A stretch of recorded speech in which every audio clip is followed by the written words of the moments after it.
Hello, my name is Katarzyna. I'm a Polish diplomat passionate about storytelling, in particular in telling the stories of Polish women. This is my new project, Polish Women in Diplomacy. Diplomacy might have been a men's world for ages, but it doesn't mean that women were completely absent from it. Quite the contrary, there were examples of female diplomats throughout history. More commonly, women have influenced diplomacy as spouses, advisors, friends of ambassadors, ministers, and heads of state.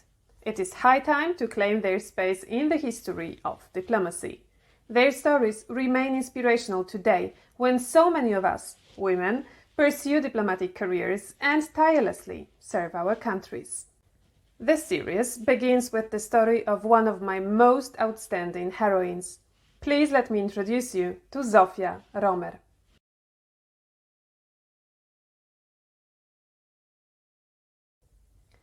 The fans of the history of Polish diplomacy will certainly recognize her surname, Romer, taken upon when Zofia married Tadeusz Romer, who soon became one of the most prominent Polish diplomats, ambassador and Minister of Foreign Affairs, one of the key people in Poland's World War II diplomacy. Also thanks to Zofia, as you will learn. Zofia's maiden name is also famous, Wańkowicz, just like her cousin Melchior Wańkowicz, Polish author of many reportages, including monumental The Battle of Monte Cassino. Melchior Wańkowicz also wrote a story Hospital in Cichinice, based on Zofia's memoirs from January-February 1918. At that time, Zofia was just 21 years old. She was a Red Cross nurse working in the first Polish corps operating in the Minsk area, today's Belarus. When the hospital was captured by Bolsheviks, Zofia, along with just a few other hospital employees, bravely rescued a number of Polish soldiers from execution. She was also poisoned twice with combat gases because she gave her protective mask to the soldiers. Zofia and her fellow sisters buried murdered soldiers, even though the Bolsheviks threatened to bury them alive along the soldiers' corpses. For her heroic attitude, Zofia Wańkowicz was awarded the Polish Cross of Valor, which later in time, as Zofia Romer, she proudly wore at receptions and other diplomatic events, in Poland and abroad. Maybe some of you watched the Polish movie Gates to Europe with Alicja Bachleda-Curuś playing, yes, brave young Zofia in the Cichinice hospital.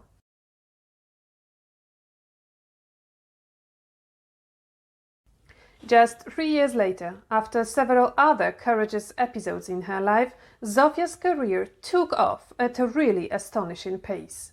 She became the chief of staff of the French commercial chancellor in Warsaw.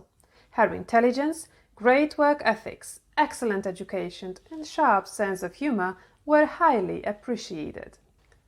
At that time, at one of Warsaw's salons, Zofia Wańkowicz met Tadeusz Romer, an intelligent and elegant official of the Polish Ministry of Foreign Affairs. They fell in love with each other and soon got married. After the wedding, Zofia quit her job in the French legation. The Romers decided to avoid a possible conflict of interest. For her work to date, she has been honored with high French decorations. Tadeusz Romer was developing his career in the headquarters of the Polish Ministry of Foreign Affairs, where he soon became the head of the Western Europe section. Zofia gave birth to the first daughter, Teresa, and soon started to organize diplomatic dinners and receptions. Her rebellious spirit, temper and brilliance were legendary in the Warsaw Diplomatic Corps. Tadeusz wrote in his memoirs that Zofia's risky double snipes in diplomatic conversations often turned out to be very successful in life. They are not always successfully practiced in diplomacy, he wrote, but in this case I had absolutely nothing to complain about. For example, during an elegant dinner that Zofia organized, she replied sharply and accurately when the Italian ambassador allowed himself a condescending comment about women's intelligence. The Italian ambassador must have been impressed by Zofia's sharpness. Soon, Romers were sent for their first posting, to Rome, of course.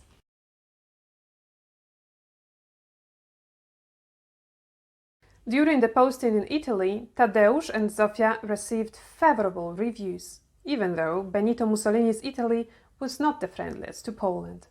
In one of the reports of the French Foreign Ministry, we can, inter alia, read that Zofia was tactful, prudent and knowledgeable about etiquette. Romer's personal life was also very fruitful. In Italy, they welcomed 2 more daughters, Elżbieta and Gabriela. Good opinions about Tadeusz's work contributed to entrusting him with an independent post. In 1935, he was appointed a head of legation in Portugal. Again, a difficult posting in a country governed by an authoritarian leader, Antonio Salazar. Tadeusz himself wrote during the Lisbon chapter, "Many people paid more attention to Zofia than to me, and I ascribe that many successes and many merits in my actions, whether as counselor at the embassy in Rome, or before that in the Western Department, or in our social relations, or in dealing with one or another matter, may be attributed to the actions and appearance of my wife rather than to my merits as a young diplomat." Successes in Lisbon gave Tadeusz Romer another nomination. In December 1936, he received an offer to take over the leadership of a more prestigious diplomatic mission in Japan, which was soon to be elevated to the rank of an embassy.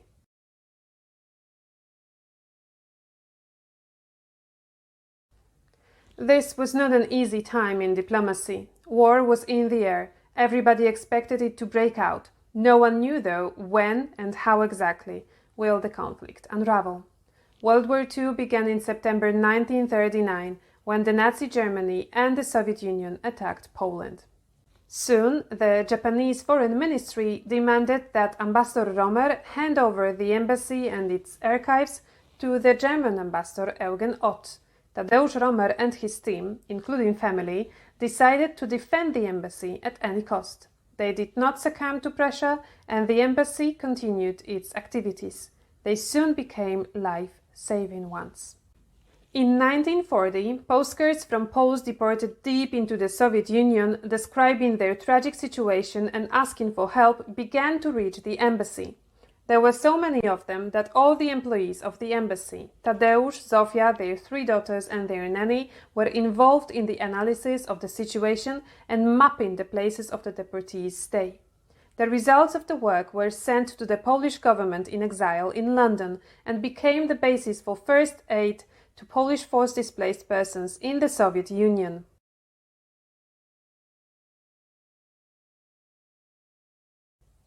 At the turn of 1940-41, within just a few months, almost 22,000 people, among them over 2,000 Polish Jews, came to Japan via Vladivostok. Most had fictitious Dutch destination visas to Curaçao and Japanese transit visas. They owed them to Jan Zwartendijk, a Dutch diplomat, and June Sugihara, a Japanese diplomat who are working in Lithuania. Japan was just a stop for these refugees, and their fate was in the hands of Ambassador Tadeusz Romer. Tadeusz conducted sensitive diplomatic negotiations with the Japanese authorities, arranged the necessary permits, documents and visas, which allowed Polish Jews to leave the country safely.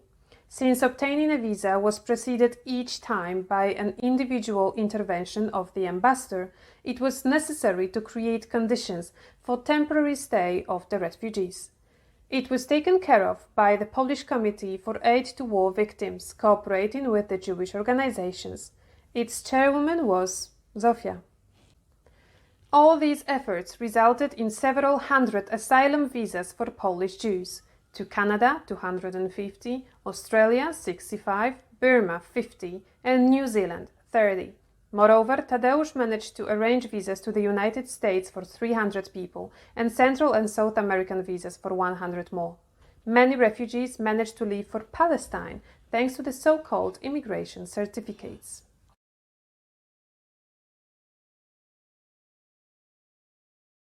In June 1941, German-Soviet war broke out. Polish-Japanese relations were cut off. The Romer family and many other diplomats left for Shanghai, where Tadeusz took the position of an ambassador in a special mission for the care of Polish refugees. His main task was to provide care for Polish citizens expelled from Japan, most of them Jews. Among these 946 people, the majority were students and teachers of 6 rabbinical schools in pre-war Poland. As the ongoing hostilities in Asia prevented their relocation to safe places, Romers organized a Polish colony in Shanghai and later the Union of Poles in China. Romers left Shanghai in the summer of 1942 and headed for South Africa. Here, Tadeusz learned about his nomination for the head of the most difficult Polish diplomatic mission at that time, in the Soviet Union. Since the USSR was under the German Nazi siege, Tadeusz was supposed to go there on his own, whereas Zofia, the 3 daughters, and their nanny were supposed to stay in South Africa.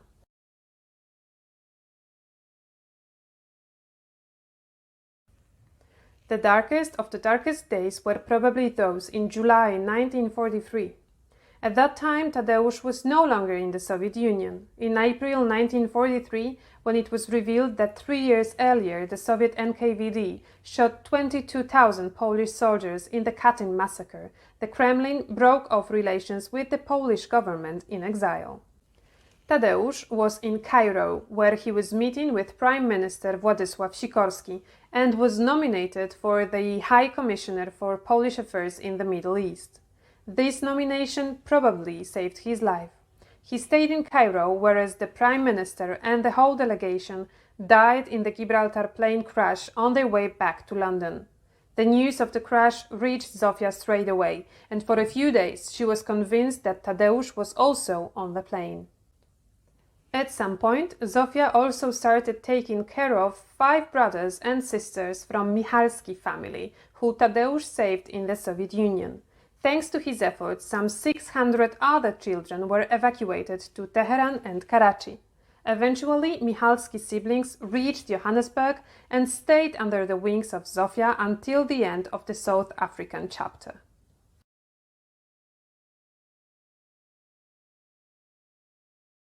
That was supposed to be their first separation, happening in the midst of the most horrific war. No one knew how long it would last and how exactly it was going to look like. Moreover, Zofia knew Bolsheviks very well, yes, from the time of the Cichinice hospital siege, and she was terrified that Tadeusz will not come back from his mission. Zofia and Tadeusz had a whole night long, fiery discussion on this matter. The sense of the service to Poland prevailed. The whole family was on duty. Tadeusz left for the USSR, and girls and women stayed in Johannesburg and engaged in the Polish Red Cross activities. Yes, Polish Red Cross was active in Africa. Thanks to Zofia's engagement, an action of sending parcels to Polish prisoners of war in German oflags was organized. She and the girls were also taking care of Polish soldiers and children who came to Africa from the USSR, mainly thanks to the General Anders Army. They sewed bandages, visited the wounded in hospitals, dealt with formalities, helped with translations in the field hospital near Johannesburg, and assisted the Polish school in the refugee camp in Oudtshoorn.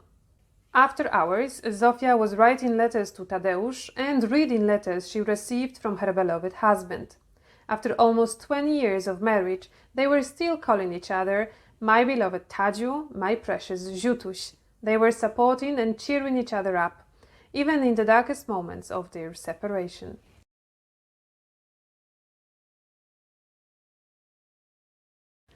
The Romer family reunited only in February 1944, when Zofia, the girls, their governess, and Michalski's siblings reached London after an arduous ship journey from Johannesburg. Why London? Shortly after Prime Minister Sikorski's death, Tadeusz was summoned to London, where he became the Minister of Foreign Affairs in the new Polish government in exile. Tadeusz served in the government until November 1944. When the war ended, Poland found itself in the Soviet zone of influence. It became clear that Romers will not be able to come back to their homeland. This literally broke Tadeusz's heart. He suffered from a serious health crisis and recovered only thanks to Zofia, a qualified nurse after all. It was difficult to make ends meet in London. Luckily, Joseph Crew, an American diplomat and Tadeusz's close friend, they both served in Tokyo at the same time, promoted Tadeusz to work at the Faculty of French Studies at the prestigious McGill University in Montreal. In 1948, the family left for Canada.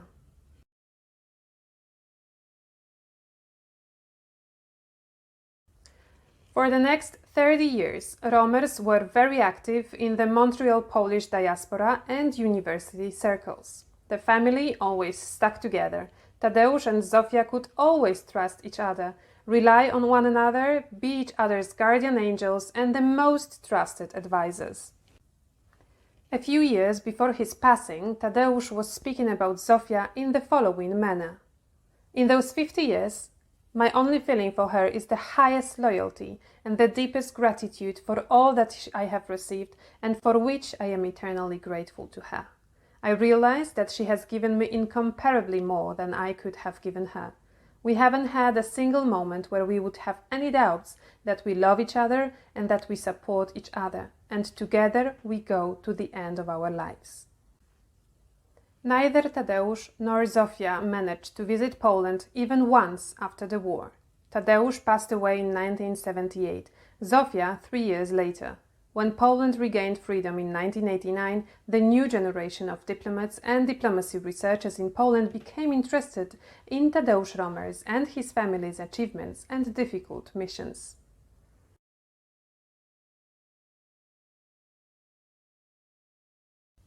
For me, their story sends a clear message. When a diplomat is on duty, his or her whole family is on duty. They are all in this together, and they need to have each other's back at all times.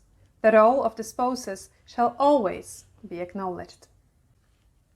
This video begins a bigger project. Stay tuned for more stories of Polish women in diplomacy that will give you a different glance at the history of diplomacy and will hopefully serve as inspiration for diplomats across the world.